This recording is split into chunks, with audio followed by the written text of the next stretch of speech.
Hello, kamusta tayong lahat? I praise the Almighty Father, the Creator of heaven and earth, for His loving kindness. His great love for us will endure forever. And He is revealing Himself to us through His words. He is teaching us His ways, and the ways of our Father is righteous, is just, and He is gracious to us, always forgiving us of our iniquities. And I thank Jesus Christ, my Savior, my Redeemer, for He prayed to the Almighty Father for us, so that wherever Jesus is, there we will be. That's what Jesus prayed on John chapter 17. Kaya we should be thankful for the redeeming blood of Jesus Christ. Yeah, every day we should be praying to our Father and to Jesus Christ, worshiping them, and also the Holy Spirit for giving us gifts, for interceding to us, no? Yung Holy Spirit giving us gifts and fruits of the Holy Spirit. And we can talk to our Father and Jesus Christ through the Holy Spirit. So last time we read Jeremiah chapter 32. So dito sa Jeremiah chapter 32, pinabili ni Almighty Father ng lupa si Jeremiah. Pero bago yon, nasa kulungan si Jeremiah. Pinakulong siya ni King Zedekiah dahil sa mga prophecy na hindi nagugustuhan ni Zedekiah. Dahil ang gusto ni Zedekiah ay hindi sila masakop ng Babylon. Pero ang prophecy ni Jeremiah ay masasakop sila ng Babylon. Dahil yun ang gusto ni Almighty Father, to teach people lessons. May dahilan si Almighty Father. And then, kahit nakakulong si Jeremiah, bumili siya ng lupa. Kahit sinasakop na ng mga Babylonians yung land of Benjamin and land of Judah. Kasi, yung Judah at Benjamin, silang magkakampi. Tapos, the rest ng Israel, the rest ng mga tribe ng Israel, sila yung magkakasama sa Israel.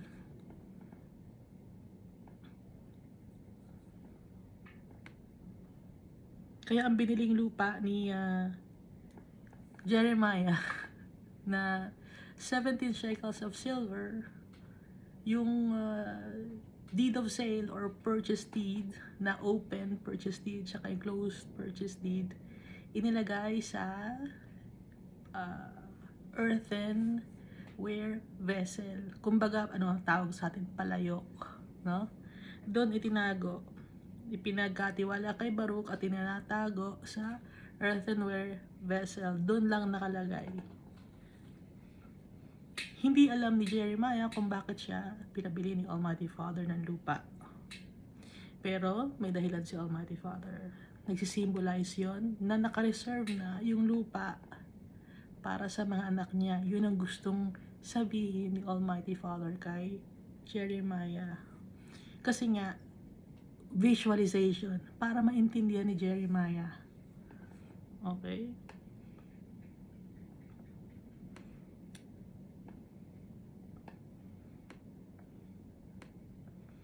Kaya yung titulo or yung purchase deed ay nasa earthenware vessel. At hindi nagamit yung lupa dahil nga sinakop na sila ng Babylon.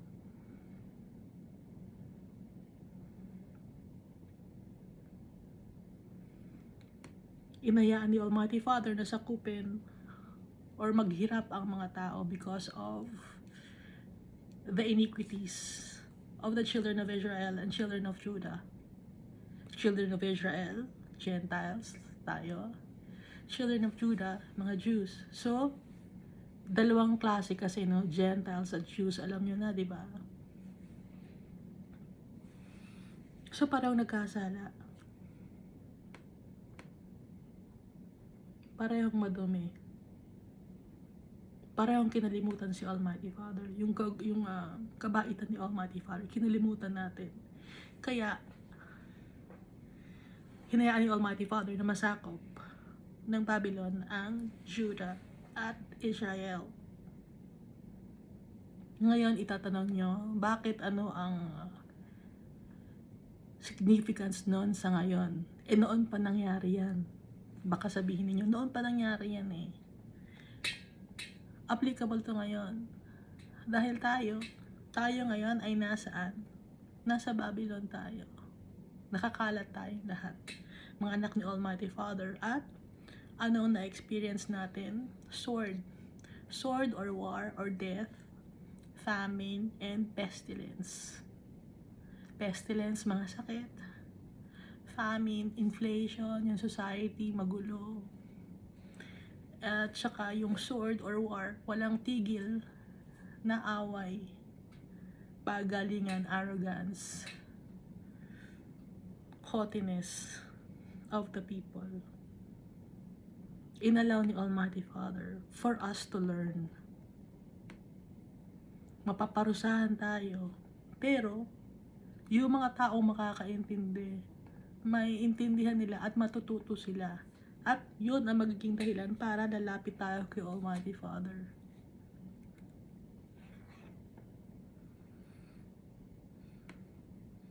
Hinayaan ni Almighty Father na magkaroon ng takot ang mga tao. Dahil kung walang takot ang mga tao, kung ano-ano na lang ang ginagawa natin. Ngayon nga may takot tayo. Kung ano-ano ang ginagawa natin, mas lalo pa kung wala tayong takot. Kaya inalaw ni Almighty Father na magkaroon tayo ng takot. Nakalagay dito sa verse 14 in Jeremiah chapter 32, "And I will make an everlasting covenant with them, that I will not turn away from doing good. But I will put my fear in their hearts, so that they will not depart from me." Kaya hindi tayo umaalis kay Almighty Father, may takot tayo. Takot tayo na mawala si Almighty Father dahil alam natin yung power ni Almighty Father. Alam natin na yung tatay natin, paprotektahan tayo. Kaya takot tayo lumayo sa tatay natin. Natuto na tayo. Ayaw na natin gumawa pa ng bagay na ikakasama ng loob ng tatay natin dahil sa pag sumama ang loob ni Almighty Father, yung galit niya, matindi magalit si Almighty Father dahil our Father is good. He is holy. He is righteous. He is for justice. At may bagong covenant na ibibigay si Almighty Father kasi yung covenant na ginawa ni Almighty Father na pakipagkasundo nung time nung kay Moses ay hindi sinunod ng mga tao.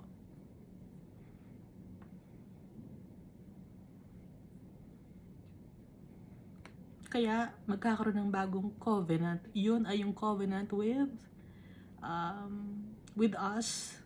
Pero si Jesus na yung maghihingi tayo ng kapatawaran kay Jesus para masave tayo. Dahil yung mga dugo ng mga animals, hindi yun sapat sa kasalanan natin na ginagawa.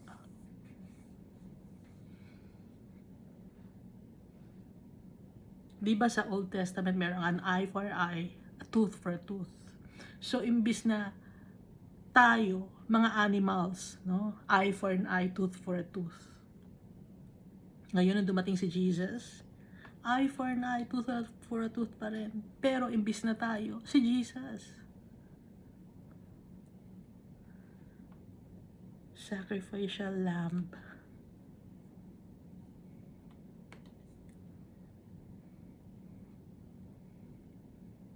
So, kung nakikita ninyo, no, nung nasa Egypt ang mga Israelites, kailangan ng lamb. Dugo ng lamb para hindi mamatay ang mga Israelites. Nilalagay nila sa mga pinto nila. So, tayo ngayon, kailangan natin si Jesus Christ, yung kanyang blood, para malinis tayo, para masave tayo, para hindi tayo mamatay, hindi tayo mapunta sa eternal damnation.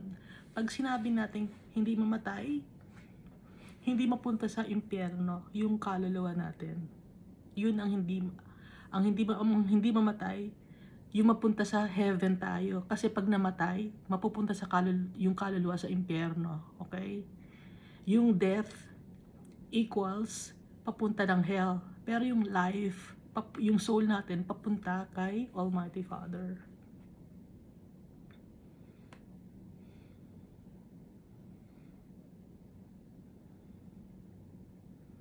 At ibabalik ni Almighty Father ang land na naka-reserve. Kaya nga pinabili niya ng lupa si Jeremiah. It is symbolizes na naka-reserve na yung land for us.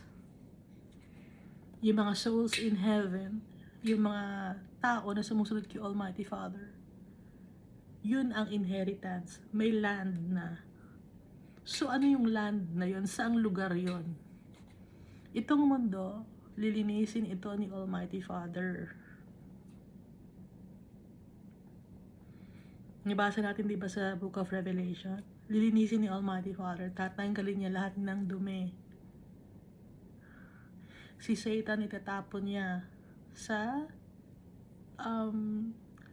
lake of fire. Kasama na yung mga tao na gumagawa ng kagustuhan ni Satan. So pag nandun na si Satan, nandun na lahat ng mga tao, sino nang matitira dito sa mundo? Wala nang tao sa mundo, malinis na.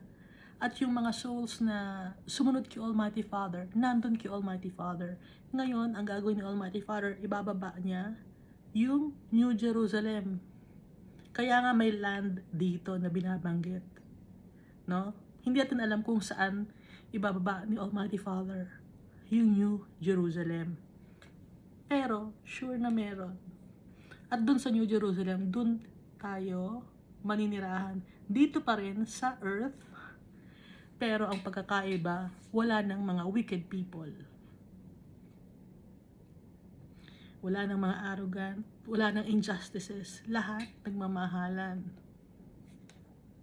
Lahat sumusunod kay Almighty Father. So, ngayon pa lang, i-practice na natin.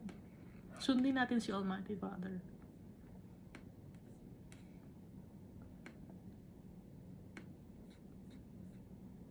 Dahil pag natapos na yung time natin dito sa earth, mabubuhay tayo in heaven. Ngayon, kung hindi mo sinunod si Almighty Father, nung nandito ka sa earth, mamamatay ka. Mapupunta ka sa hell. Sa impyerno. Yun ang second death. Naintindihan na natin. Ulit ko na, ang pagkakaintindi ng mga tao, first death, yung body natin masisira. Ngayon, yung first death, pupunta yung soul natin in heaven. Ngayon, kung wicked person ka, hindi lang first death ang ma-experience mo. Magkakaroon ka pa ng second death. Ano yung second death na yun? Yung soul mo mapupunta sa impyerno. Yun ang second death. Dahil there is no future and a hope for those souls in the lake of fire. Kaya yun ang tinatawag na second death. Dahil hindi naman talaga tayo namamatay.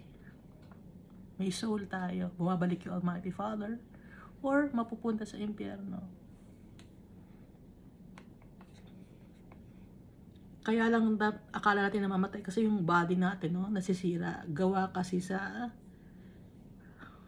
sa clay or alikabok. Kaya namamatay dahil sa kasalanan.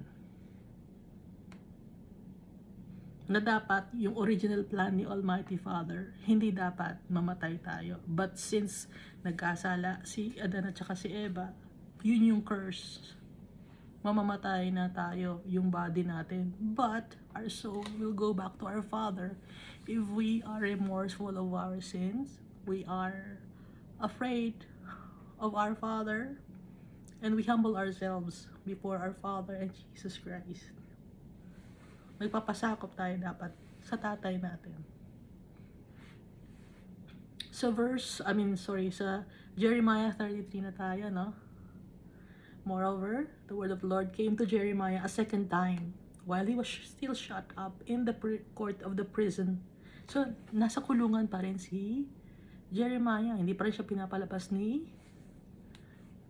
nung hari. Sino bang hari nga to? Si Zedekiah.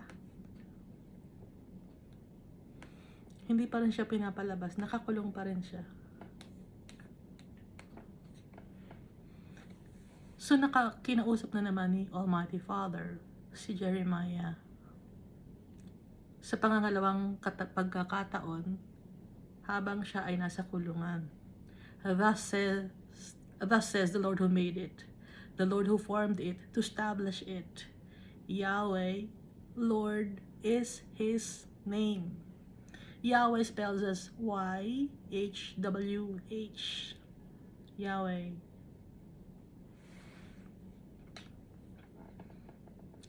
Yun ang name ni Almighty Father.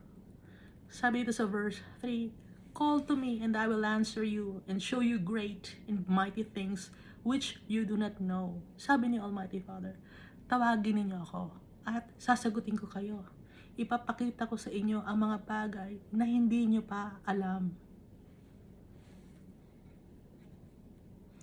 I will make known to you the things that you don't know.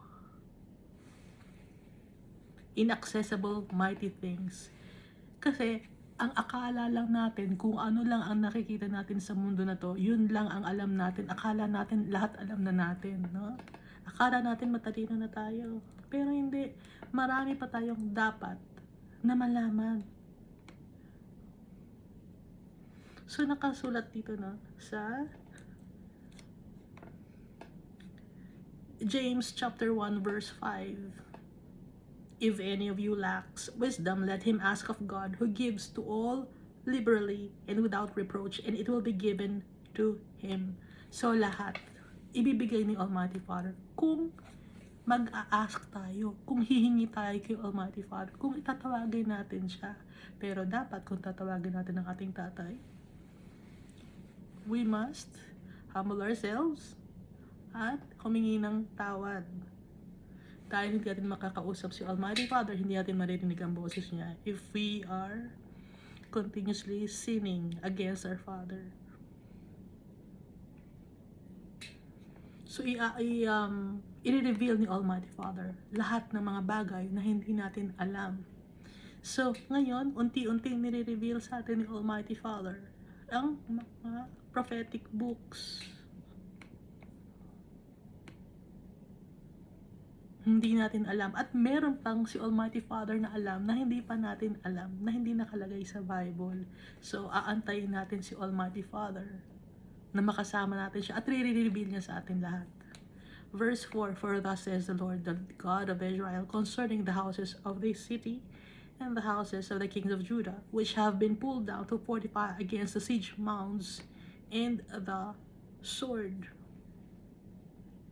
So, si Almighty Father, He asserted, no, that the city that has been captured by the Chaldeans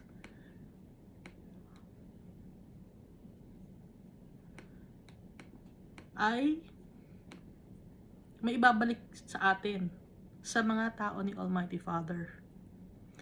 Verse 5, they come to fight with the Chaldeans, but only to fill their places with the dead bodies of men, whom I will slay in my anger and my fury, and all for those wickedness I have hidden my face from this city. Ngayon, kaya ibinigay ni Almighty Father sa mga Chaldeans or Babylonians ang lupain. Hinayaan ni Almighty Father maging captives ang mga House of Israel and House of Judah dahil sa kasalanan. Kahit na makipaglaban ang mga Judah sa mga Chaldeans, hindi sila manalo dahil si Almighty Father mismo ang kalaban nila.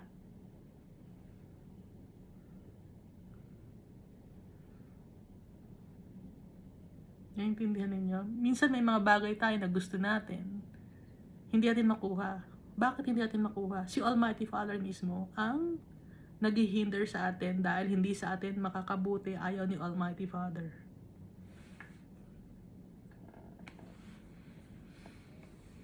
Or hindi pa dapat ibigay, no? May mga ganon si Almighty Father na mga reasons na minsan hindi natin maintindihan kung ano ang reason. And then after some time, ipapaalam sa inyo Almighty Father kung ano ang reason. Gaya nung pagbili ng lupa ni Jeremiah, hindi niya alam kung bakit siya bumili ng lupa. Pinabili siya ni Almighty Father ng lupa. Pero after niyang nakabili ng lupa, i-explain sa kanya ni Almighty Father. Behold, I will bring it health and healing. I will heal them and reveal to them the abundance of peace and truth. Pinarusahan ni Almighty Father ang kanyang mga anak. Tayo, naparusahan tayo. Kaya tayo nandito sa mundong ito. We are suffering. Pero, ginawa ni Almighty Father yon to bring us back to health and healing. Gagamutin tayo ni Almighty Father at i-reveal niya sa atin ang abundance of peace and truth. Yung peaceful life in truth and healing and fruitfulness. Kasi kung hindi gagawin ni Almighty Father na masaktan tayo, hindi tayo matututo. Hindi natin malalaman kung paano ang ma-heal at magkaroon ng good health. Ano bang health ang sinasabi dito? Katawan ba to na health? Katawan ba tong healing na to? Hindi to katawan na health at healing. Ito ay ang spiritual health natin. Spiritual healing. Hindi katawan ito. It's spirit, no? Kaya I will heal them. Dahil ang sakit natin, kasalanan. Katigasan ng ulo. Wickedness. Arrogance. Lahat ng kasalanan. Yun ang sugat natin. Doon tayo dapat gumaling. At si Almighty Father ang magpapagaling sa atin. Sa ating mga kasalanan. Verse 7, and I will cause the captives of Judah and the captives of Israel to return, and I will rebuild those places as at the first. Kaya nga sinabi dito ni Almighty Father, captives of Judah and captives of Israel. Pabalik kay Almighty Father. At si Almighty Father, i-rebuild niya, itatatag niya muli, i-establish niya ulit ang kanyang city. Dahil kumalat ang kasamaan sa mundo, kumalat ang wickedness. Kahit saan tayo tumingin, madaming wickedness in this world. Ang daming mga selfish, greedy. Isa sa mga na-discover ko, no, sa palengke, wag kang bibili, di ba, nasabi ko na sa inyo, wag kayong bibili ng paminta sa palengke. Dahil peke, yung paminta, hindi yung palengke. Peke, yung paminta.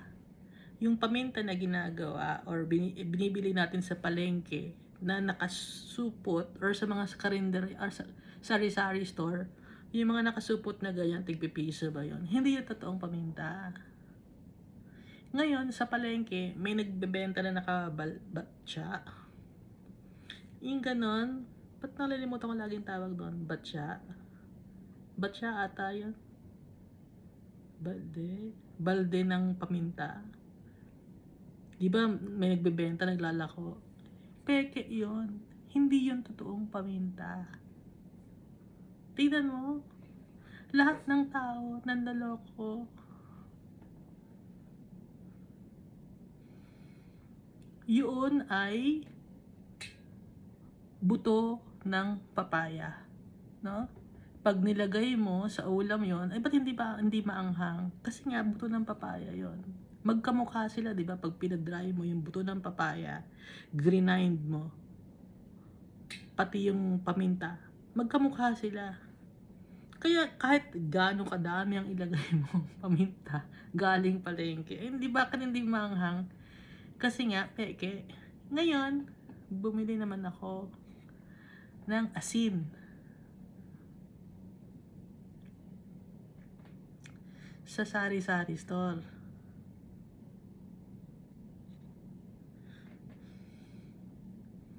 Hindi purong asin. Kasi nagtaka ako, ba't gito? Di tinikman ko. Dapat di ba nasa bibig mo, natutunaw yon. So tinagal, ang tagal-tagal ko lang ginagamit yung asin, hindi naman maubos-ubos. Ngayon ko lang na-discover, tinikman ko yung asin. Tapos, bakit may matigas? Dapat pag kinagat ko, nadudurog, di ba? May glass. Ano ba yung glass ba yun o plastic? Asin lang. Ganun pa ang ginagawa ng tao. Puro panloloko. So, ang mga mayayaman, gusto nila, malaki ang kita nila. Mahihirap, gusto rin nila, dumable rin ang kita nila. Lahat ng tao, gusto ng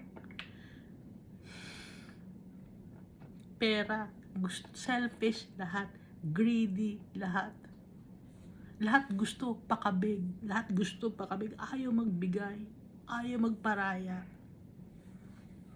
Kaya walang justice dito sa mundo.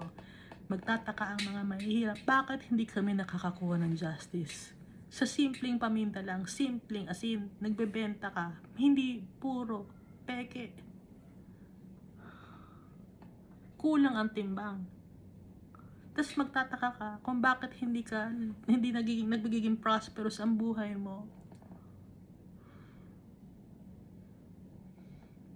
Tapos yung mga mayayaman naman, mayaman ako. Laki kayo ang kita ko. Pero ano naman ang mga sakit mo? Ang laki naman ng mga sakit mo. May cancer ka. Kung ano-anong sakit ang mararamdaman mo. Yung pamilya mo, sira.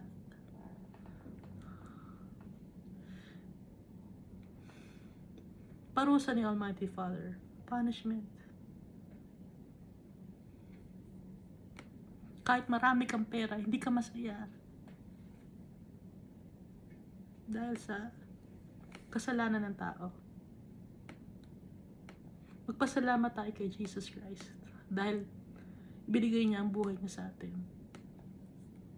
Para mapatawad tayo sa kasalanan natin.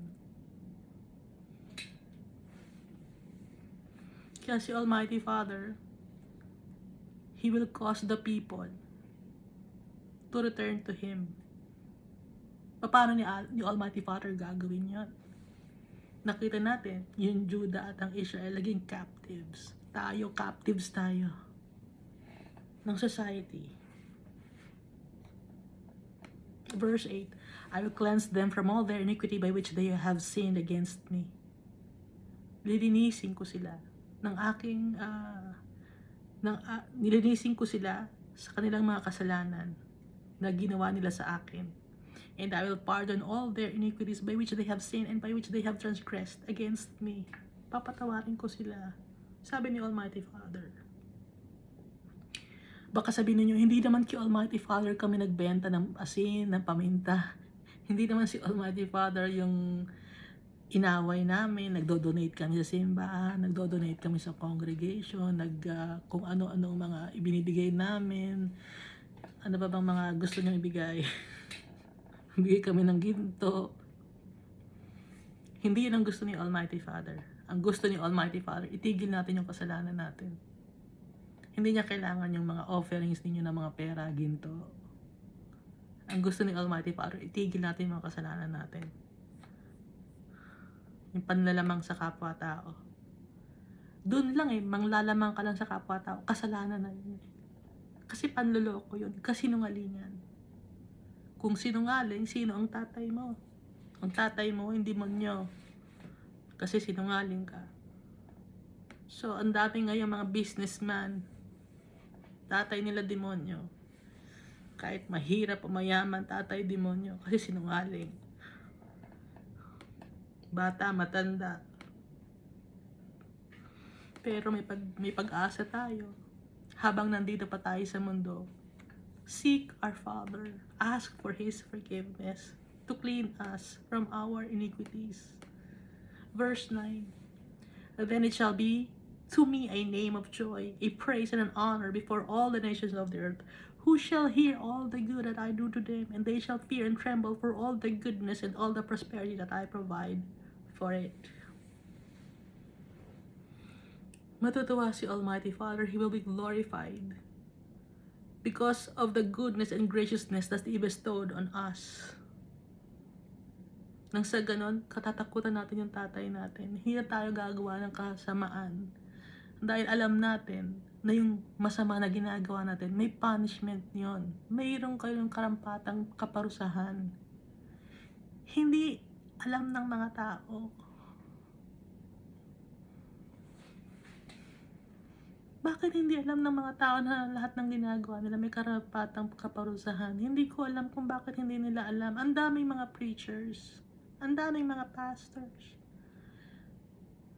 ang daming mga priests.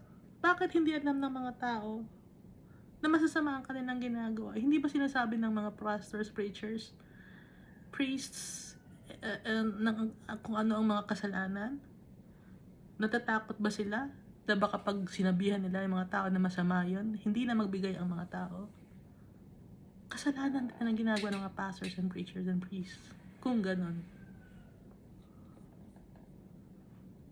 Lahat sama-sama na. Kaya ngayon, wag na tayong magtaka kung bakit 1/3 lang ng total population of the whole world since the world began. Kung bakit 1/3 lang ang mapupunta sa kaharian ng Almighty Father.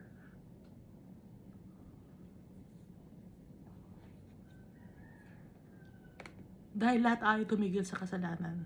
Verse 10, thus says the Lord, again, there shall be heard in this place, of which you say it is desolate without a man and without beast, in the cities of Judah, in the streets of Jerusalem that are desolate without man and without inhabitant and without beast.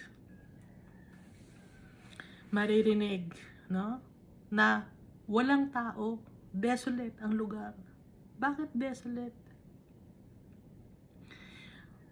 Walang nakatira sa mundo. Mawawala, pati mga beast wala. Asa na sila? Karamihan nasa impyerno. Pero dito sa verse 11, the voice of joy and voice of gladness, the voice of the bridegroom and the voice of the bride, and the voice of those who will say, praise the Lord of hosts, for the Lord is good, for His mercy endures forever, and of those who will bring the sacrifice of praise into the house of the Lord, for I will cause the captives of the land to return as at the first, says the Lord. Tayo mga captives tayo ng kasalanan, bondage of sin and shame tayo. Pero our Father will cause us to return to Him. Nang sa ganon, magkakaroon ng rejoicing and celebration. At magpapasalamat tayo kay Almighty Father kasi siya ay mabait. Yun ang ibig sabihin dito. Kaya si Almighty Father, He will cause us to return to Him. Verse 12, thus says the Lord of hosts, in this place, which is desolate without man and without beast, and in all its cities, there shall again be a dwelling place of shepherds causing their flocks to lie down. Pag nilinis na ni Almighty Father ang mundo, wala nang wickedness, mare-restore na yung mga people sa land. Ibabalik ni Almighty Father. Kaya nga di ba sa Jeremiah chapter 32, may purchase deed si Jeremiah. Symbolizes that meron nang naka-reserve na land. Sino ang wala? Tao. Dalilinisin ni Almighty Father ang mga tao. Pipiliin niya yung mga tao. Yung mga babalik sa Kanya. Yung mga susunod sa Kanyang kagustuhan. Yung magpapasakop kay Almighty Father. Verse 13, in the cities of the mountains, in the cities of the lowland, in the cities of the south, in the land of Benjamin, in the places around Jerusalem, in the cities of Judah, the flocks shall again pass under the hands of him who counts them. Yung flock, nasa saan mapupunta? Babalik uli sa mga shepherd. Yung cities ng mountain, cities sa lowland, kahit saang lugar. In the cities of the south. Ano ba yung cities of the south? Itong mundo, south to kasi ang north, di ba, ang heaven. In the land of Benjamin. Ano ba yung land of Benjamin? Ano yung name, ang ibig sabihin ng Benjamin? Son of the right hand. Sa land ng son of the right hand, anak na nasa right hand, or righteousness, son of righteousness, sa land of the son of righteousness, babalik kay Almighty Father lahat.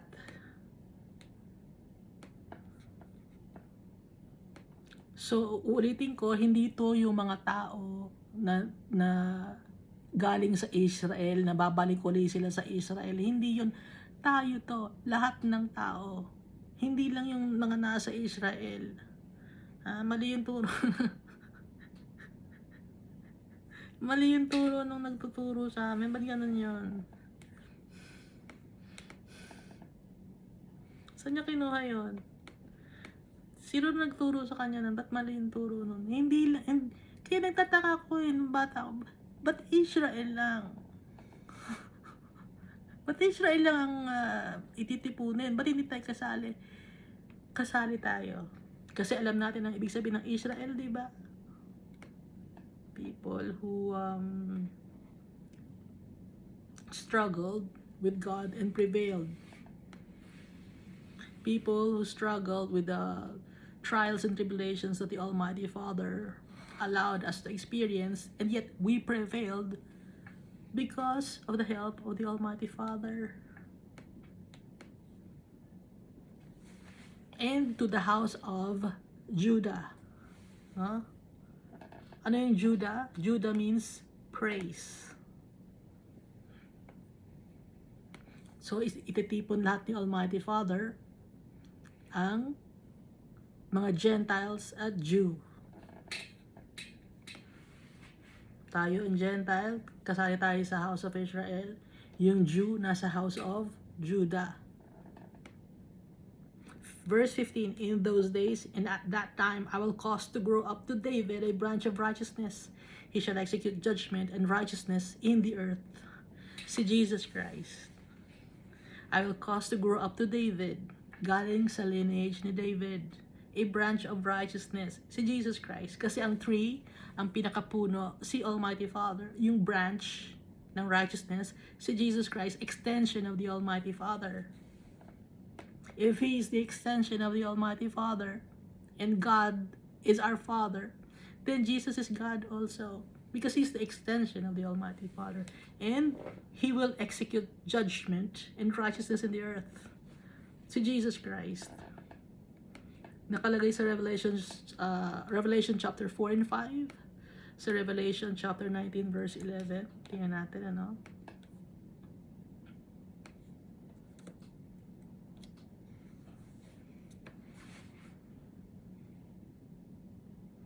Now I saw heaven open, and behold, a white horse, and he who sat on him was called Faithful and True, and in righteousness he judges and makes war. Si Jesus Christ ito.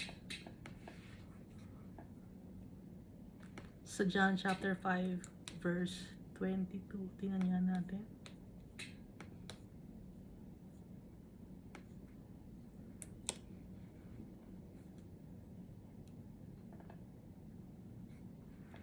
For the Father judges no one, but has committed all judgment to the Son. Hindi magja-judge si Almighty Father. Sino ang magja-judge? Si Jesus Christ. Bakit si Jesus Christ ang magja-judge? He shall execute judgment and righteousness on the earth. si Jesus Christ, inutusan ni Almighty Father. Nakasalalay kay Jesus Christ ang pagja-judge, na kay Jesus Christ din yung Lamb's Book of Life. Si Jesus Christ ay nagsusulat. No? Kaya kailangan natin si Jesus Christ. We should pray to Jesus Christ. And Jesus Christ also forgives sins, just like the Almighty Father. So bakit sasabihin mo na prophet si Jesus, na siya ay anak lang, hindi siya God? He is a son of God, son of man. If he is a son of God, then therefore, he is also God, like the Almighty Father. Kasi anak siya ng Diyos eh. Kung anak siya ng Diyos, kung anak siya ng Diyos, Diyos din siya.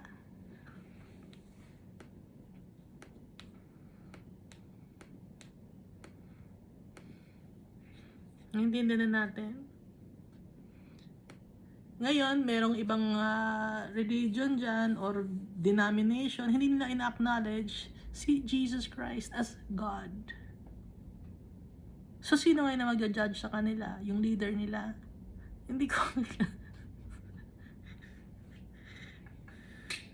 Mas pinibigyan nila ng importansya yung nag-establish ng kanilang religion kaysa kay Jesus Christ at kay Almighty Father. Bakit ganon?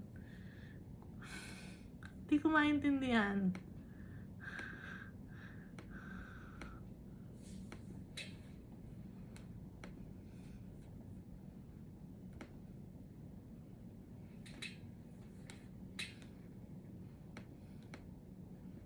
Minsan nakikita mo nakapaskel yung mga mukha ng leader nila. Bakit kailangan? Napaka-importante sa kanila nung kanilang nung nagtatag ng kanilang religion. Bakit hindi si Jesus Christ ang bigyan ng importance? Hindi si Almighty Father.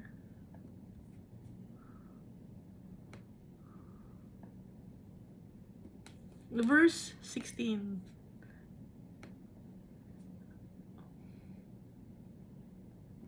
In those days, Judah will be saved, and Jerusalem will dwell safely. And this is the name by which she will be called. Yahweh Chidkenu, the Lord our righteousness. Yun ang magiging name ng nation. No? Kasi in those days, Judah will be saved, and Jerusalem will dwell safely. And this is the name by which she will be called. Pag sinabing she, it's a nation, a group of people, no? Kasi she, dahil mga anak niya ay mga tao. Kaya she. Ang magpangalan ng nation, Yahweh Chidkenu, or the Lord our righteousness. Verse 17, for thus says the Lord, David shall never lack a man to sit on the throne of the house of Israel, nor shall the priests, the Levites, lack a man to offer burnt offerings before me, to kindle grain offerings, and to sacrifice continually. Hindi mawawala ng tao na sasamba kay Almighty Father, napupurihin siya at pasasalamatan siya. Hindi mawawala. Hindi mawawala ng tao na mag-o-offer kay Almighty Father ng thanksgiving continually.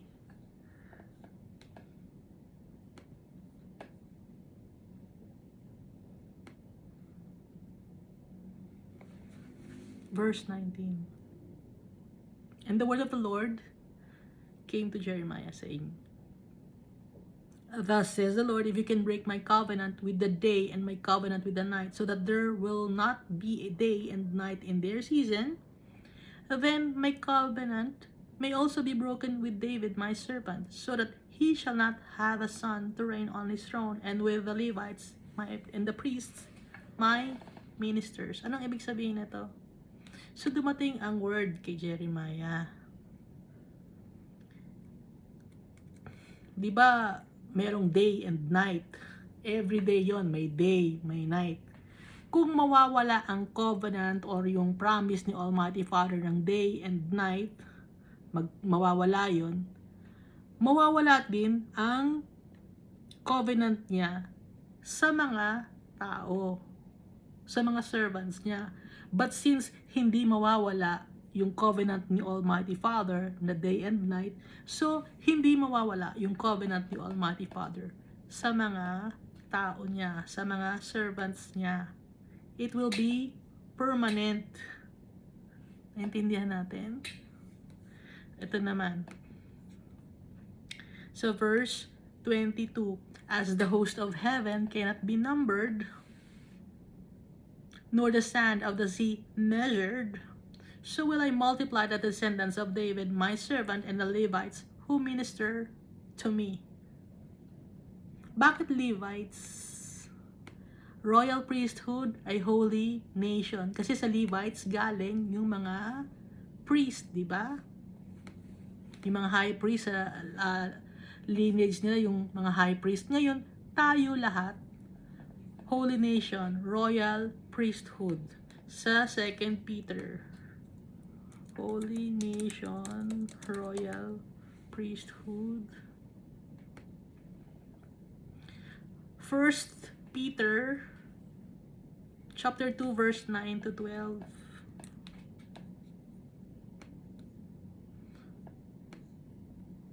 Kahit babae, no, o lalaki.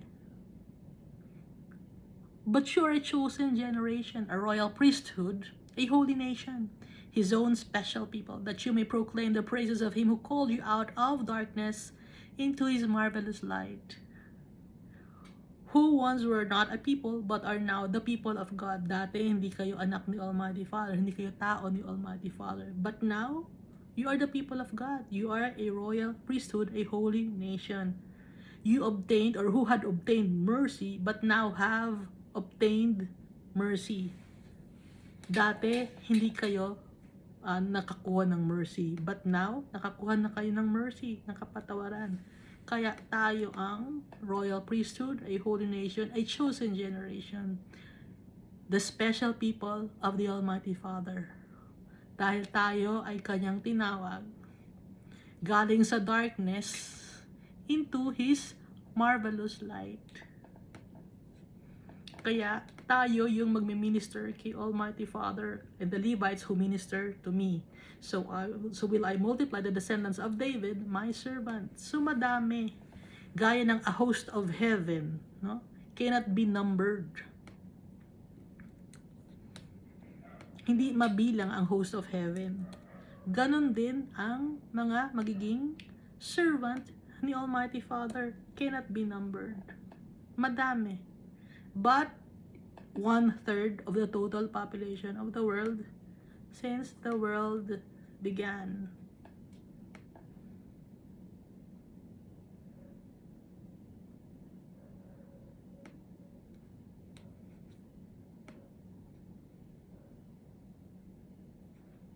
Verse 23, moreover, the word of the Lord came to Jeremiah saying, so nadagdag na naman, nagsalita na naman si Almighty Father. The Almighty Father added, have you not considered what these people have spoken, saying, the two families which the Lord has chosen, He has also cast them off. Thus they have despised my people, as if they should no more be a nation before them. May mga tao, no, mga wicked or unbelievers, nagsasabi, tingnan mo, which the Lord has chosen, yung two families. Ano ba yung two families? Gentiles and Jews, or the Israel and the Judah. Two families yon. He has also cast them off. Ibig sabihin, nireject din niya. Kasi, ang mga nagsasalita nito, mga wicked people. Have you not considered what these people have spoken, saying, the two families which the Lord has chosen, He has also cast them off. Thus they have despised my people, as if they should no more be a nation before them. So the unbelievers persecuted and mocked the people of the Lord. Kasi bakit ganyan ang mga tao ni Almighty Father? Nireject niya, bakit naghihirap, bakit captives? Kaya nga nakalagay dito, thus they have despised my people, as if they should no more be a nation before them. Thus says the Lord, if my covenant is not with day and night, and if I had not appointed ordinances of heaven and earth, Then I will cast away the descendants of Jacob and David, my servant, so that I will not take away, or so I will not take any of his descendants to be rulers over the descendants of Abraham, Isaac, and Jacob. For I will cause their captives to return and will have mercy on them. Inulit ni Almighty Father, kung wala ang aking covenants sa day and night, and if I had not appointed the ordinances of heaven and earth, then I will cast away the descendants of Jacob and David. Pero, hindi niya tinanggal ang covenant sa day and night. At He appointed the ordinances of heaven and earth. And so, hindi niya fully ikakast away ang mga tao or descendants of Jacob and David. Jacob means followers. Then I will not cast away the descendants of my followers, or the descendants of the followers of the Lord. And David. David means beloved. And my beloved servant. Naintindihan ninyo? Then I will cast away the descendants of the followers of the Lord and the beloved servant, so that I will not take away any of his descendants to be rulers over the descendants of Abraham, Isaac, and Jacob. For I will cause their captives to return and will have mercy on them. Papatawarin pa rin tayo ni Almighty Father. He will cause us to return to Him. He will have mercy on us. Hindi niya tayo iiwan. Kahit na pinarusahan tayo ni Almighty Father, nakaranas tayo ng pains in this world because of our wickedness, He will cause us to return to Him. He will instill in our hearts the fear of the Lord para hindi na natin uulitin. Para may karoon tayo ng takot. May mga tao ngayon walang takot kay Almighty Father. I don't know why. Baka hindi nila kilala si Almighty Father. Or mas nananaig sa kanila yung kanilang pride. Or mas nananaig sa kanila yung mundo na to, yung tawag ng mundo na to. Hindi natin alam. Ang importante, tayo ngayon, takot tayo kay Almighty Father. At kung ano ang sasabihin sa atin ng Almighty Father, we will do it because we love our Father and we respect Him. Pag takot tayo kay Almighty Father, may kasamang respeto yun eh. Kasi pag hindi ka takot sa isang tao, walang kasamang respeto yon. Kahit ano ang gagawin mo, kahit saktan mo siya. Kasi hindi mo siya nirerespeto. Hindi ka takot eh. Pero kung takot ka sa isang tao, may kasamang respeto yon. Dahil alam mo na pag nagalit yung tao na yon, yari ka. Kaya sinasabi ni Almighty Father na He will instill fear on us. Ibig sabihin, re-respetuhin natin siya. Dahil alam natin what our Father is capable of. Matindi magalit si Almighty Father. And we don't want to end up going to eternal damnation. We want to be with our Father, to experience joy, peace, celebration with our fellow brethren in heaven. And when the time comes na magkakasama na tayong lahat, wala nang wickedness in this world, that's the time na ibababa ni Almighty Father ang New Jerusalem. At ang mag-reign sa New Jerusalem, si Jesus Christ, si Almighty Father, and His beloved people. Dahil sabi ni Jesus Christ, isinishare niya yung kanyang pag-reign sa kanyang mga friends. We are the friends of Jesus.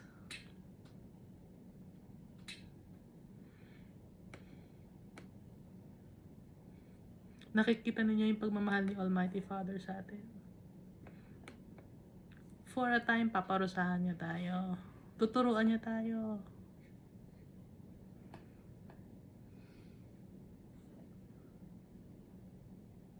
Pero, pag natuto tayo, babalik tayo sa Kanya. Dahil maiintindihan natin na siya ang kailangan natin. Na hindi tayo dapat maging mayabang.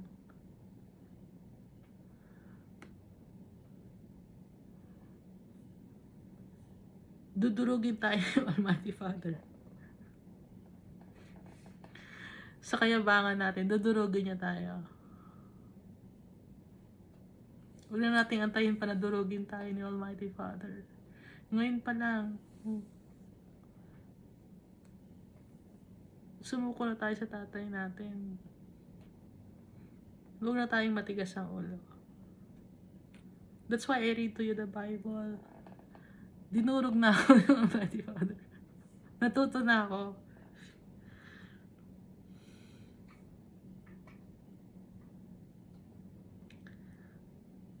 May takot na ako. Sobrang takot.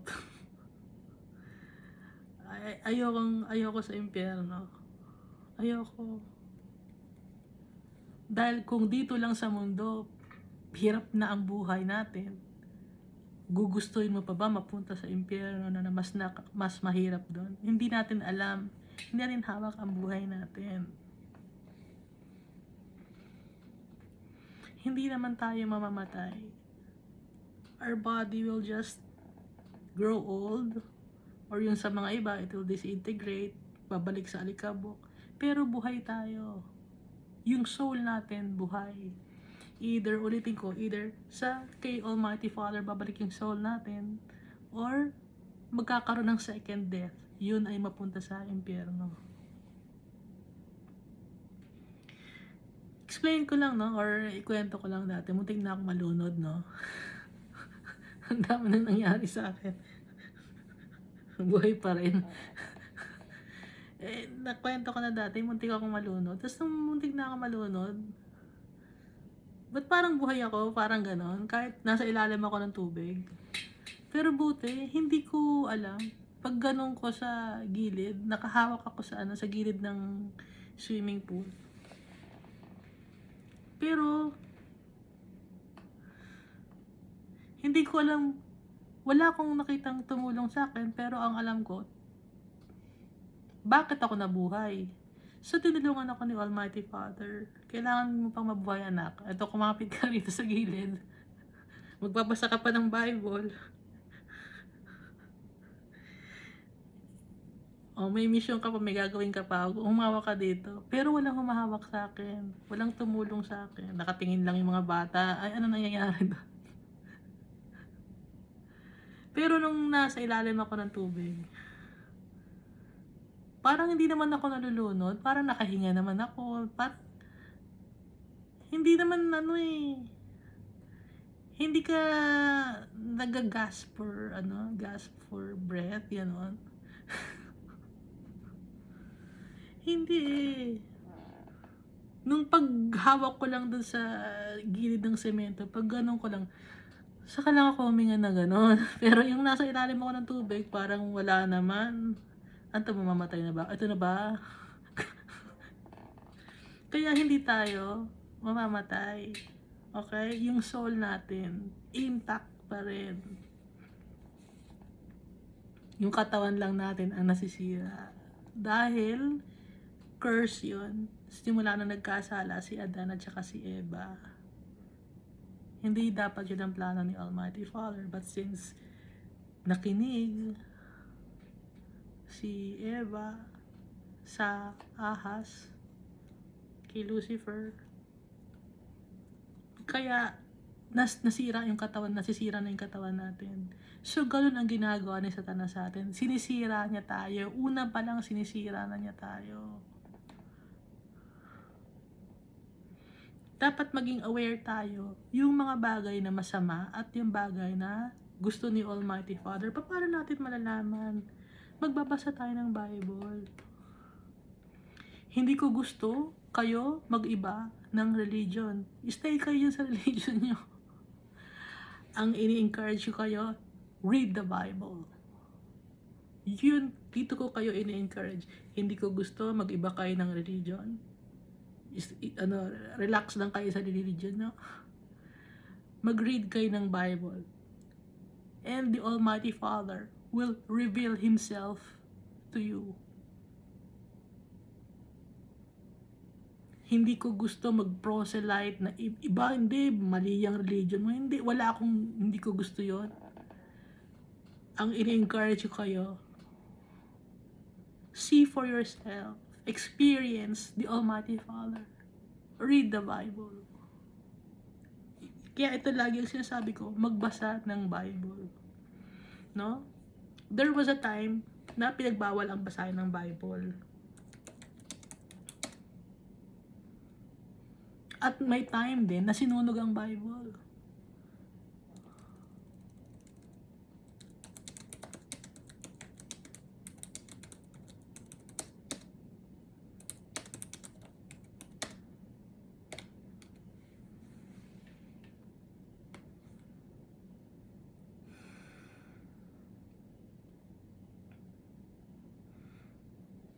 Ito, censorship of the Bible.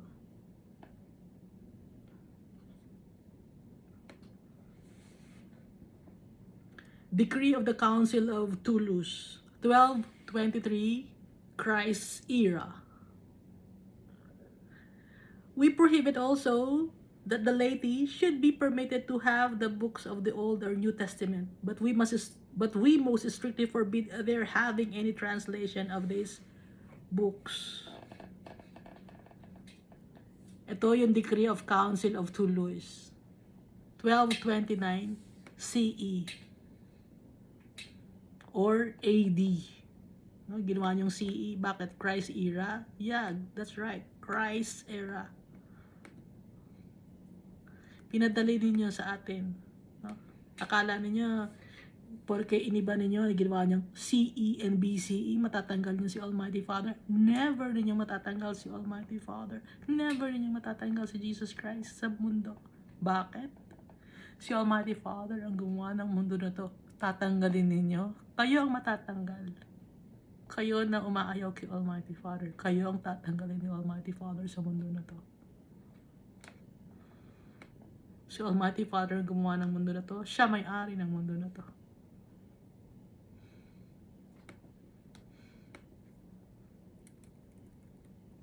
Kaya nung time na to, pinagbawal ang pagbabasa ng Bible. Ha? Meron pa rito at the Provincial Second Council of Tarragona in 123 or 1234, the Spanish bishops, according to a decree of King James I of Aragon, declared that it was forbidden to anyone to own a Romance language translation of the books of the Old and New Testament. Pinagbabawal. May nangyari ba sa pagbabawal? Hindi. Continuous ang mga tao pagbabasa ng Bible. May sunog ng Bible. Burn the Bible.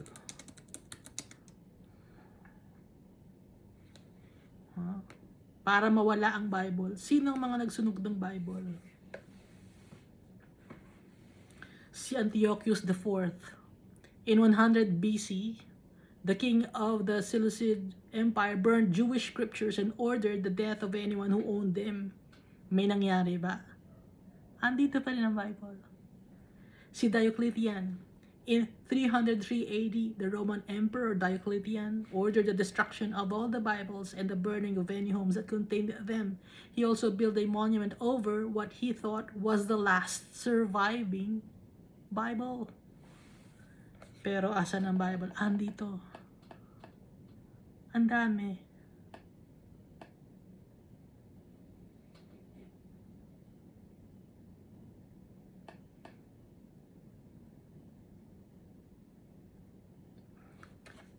In 1407, English authorities denounced the English Bible as unauthorized and defined the translation or use of translated Bibles as heresy.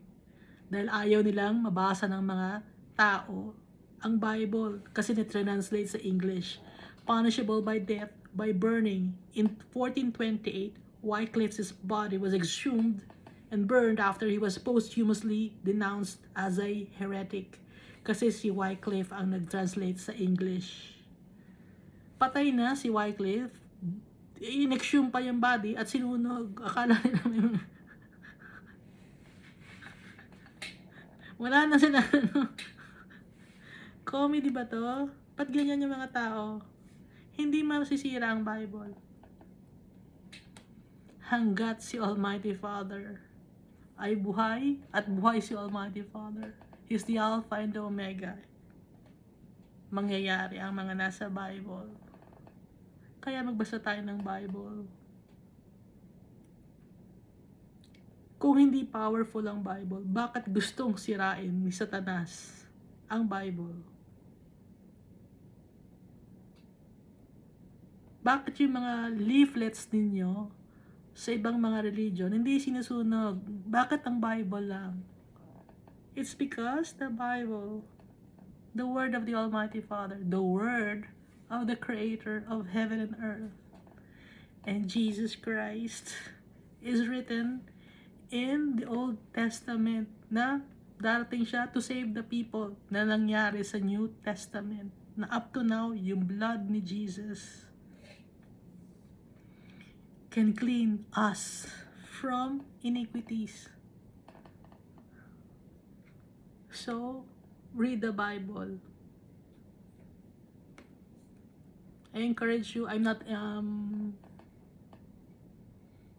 don't want you to change your religion. Wala akong sinasabing ganon. Read the Bible. To know our Father. To know life beyond the life here on earth. To know Jesus Christ. To know the goodness of our Father. To know His plans. Lahat ng mga plans ni Almighty Father naka-reveal sa Bible. Walang itinatago si Almighty Father. Ang hindi lang niya sinasabi, yung time kung kailan babalik si Jesus Christ, because He wants us to live a life of righteousness and in justice. Righteous life ang gusto ni Almighty Father. Kaya hindi niya sasabihin para makita na totoo tayo, hindi tayo nagsisinungaling, hindi tayo, ay, parating na si Jesus Christ, kailangan maging mabuti ako na tao, kailangan maging maayos ako. Hindi sasabihin ni Almighty Father yun. Para, alam ni Almighty Father kung sino ang totoong gumagawa ng tama, kung sino ang takot sa Kanya. At may mga countries na banned ang Bible.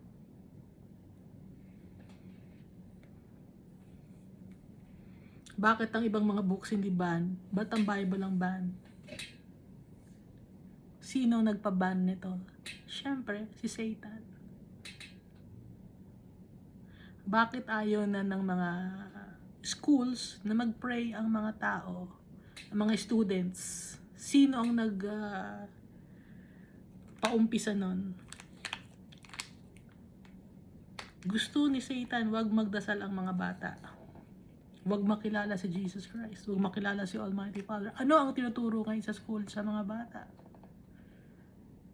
Yung pag-change ng kanilang gender. Yun ang tinuturo sa mga bata. Doon pinafocus sa science, sa math. Tinatanggal yung katuruan ng kabutihan ni Almighty Father at ni Jesus Christ.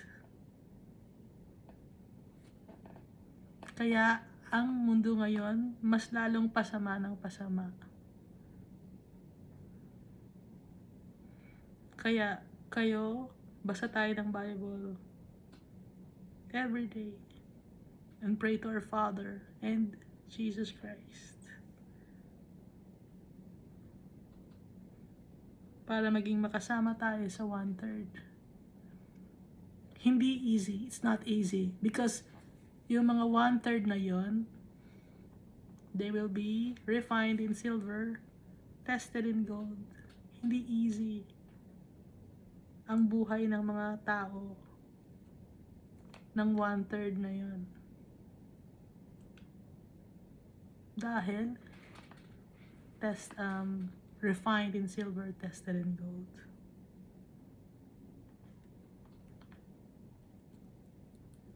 So kung nakikita mo yung mga buhay ng mga prophets na binabasa natin, buhay ng mga apostles, buhay ng mga disciples, buhay ni Jesus Christ, nakita ninyo, madali ba yung buhay ni Jesus Christ? Hindi.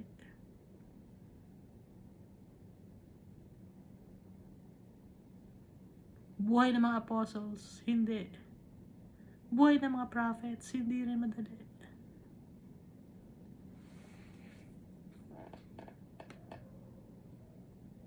Napakahirap. Kasi pinipili ni Almighty Father, piling-pili.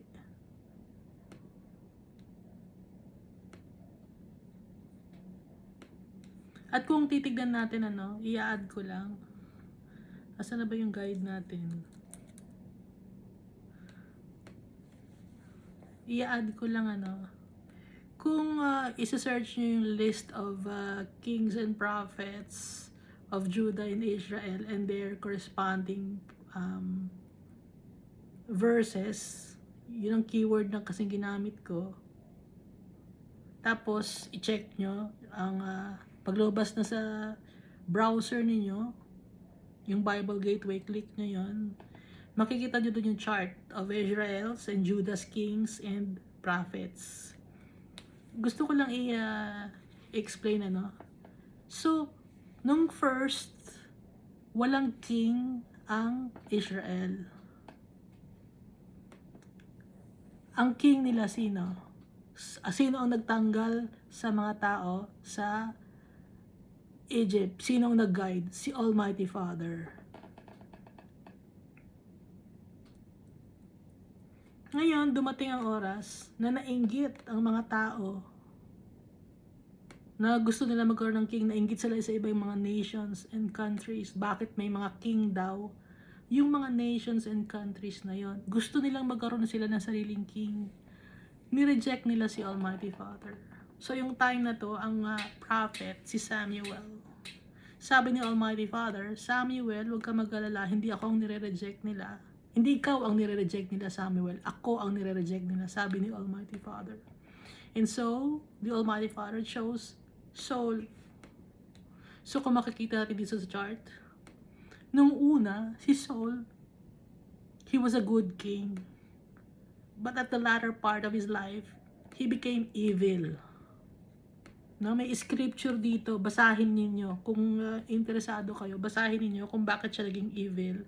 At kung ano yung good na ginawa niya sa first half or first 1/4 of his reign. Siya yung unang king ng Israel. Kasama dito yung Judah and Benjamin. Okay?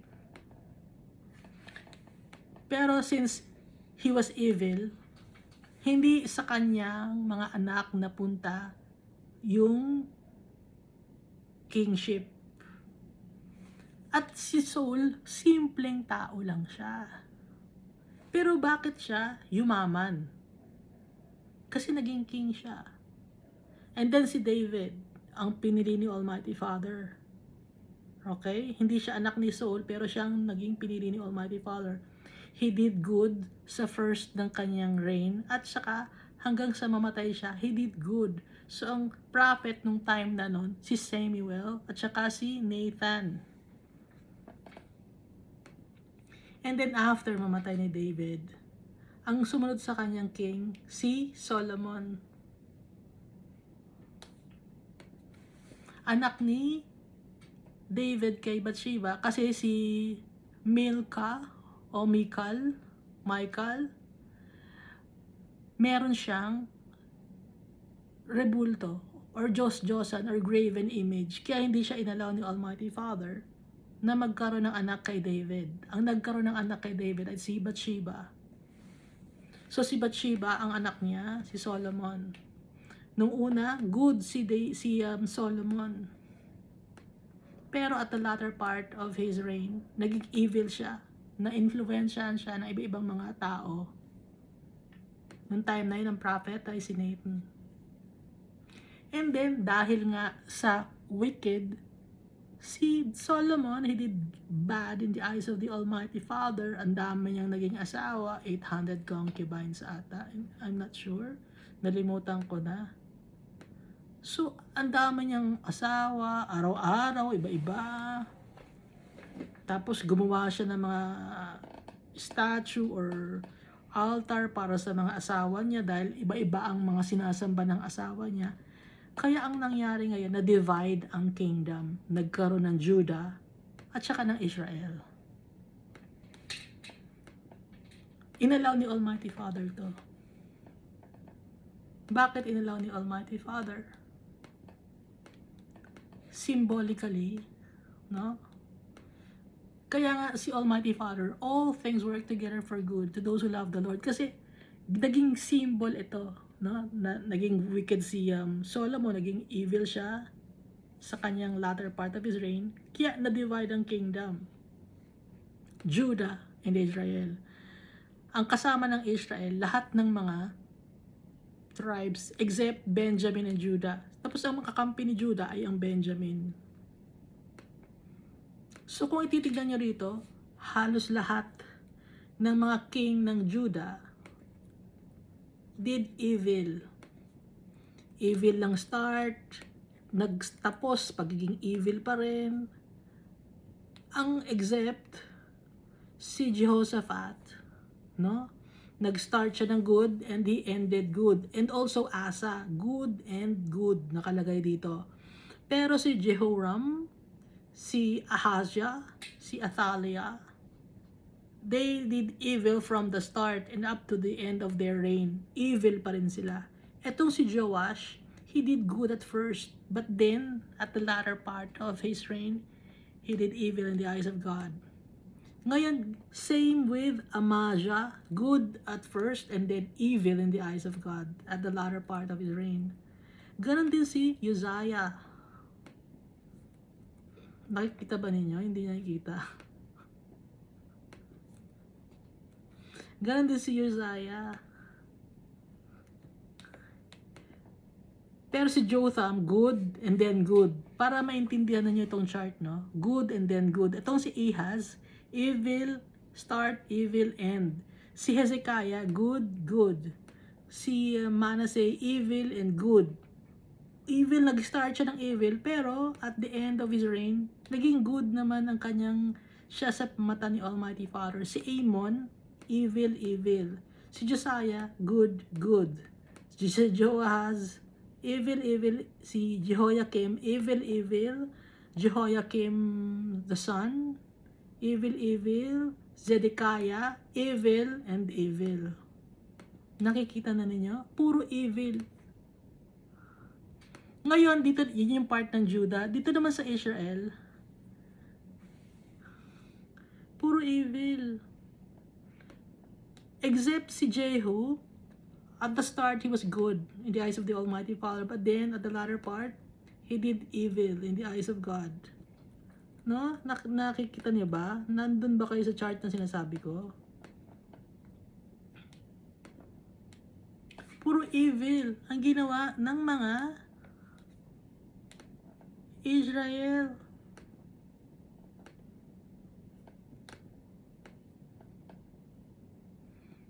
Kaya, pinarusahan ni Almighty Father ang mga tao. At the start, ang mga tao, pantay-pantay lang. Okay? Pantay-pantay. Nung nagkaroon ng leader, saka nagkaroon ng kayamanan.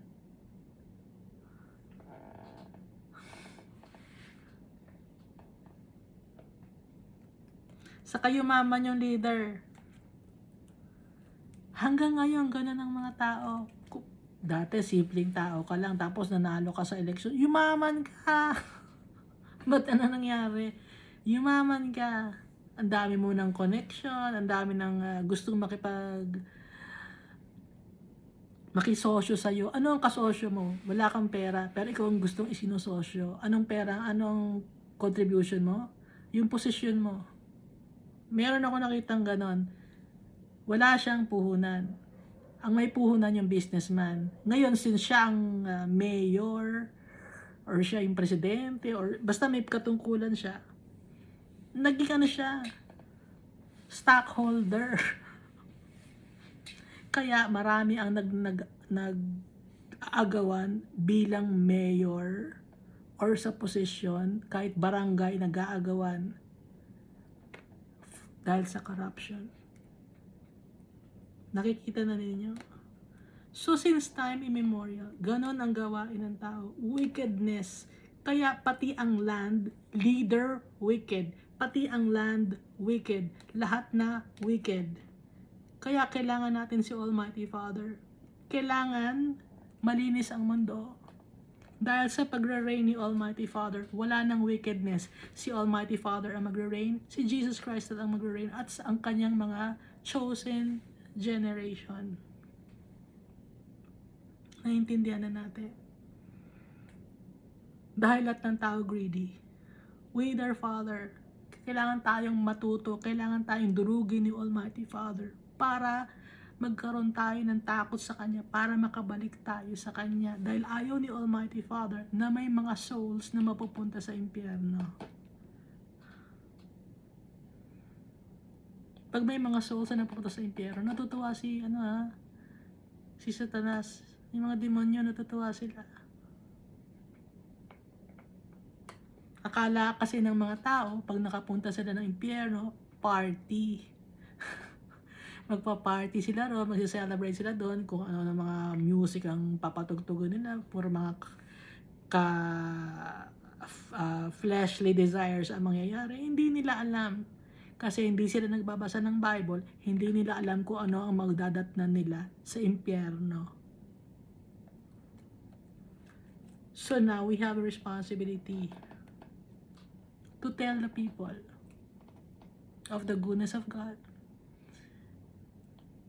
and to tell the plans of our mighty Father.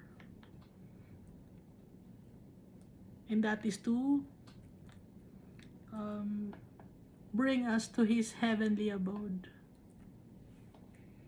Dahil si Almighty Father, maganda yung plano niya sa atin. All for the best of our interest and not for anything else.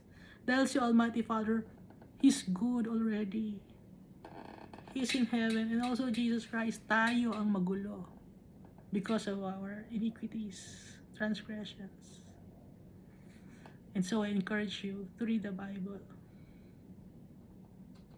Thank you, and God loves us all so much.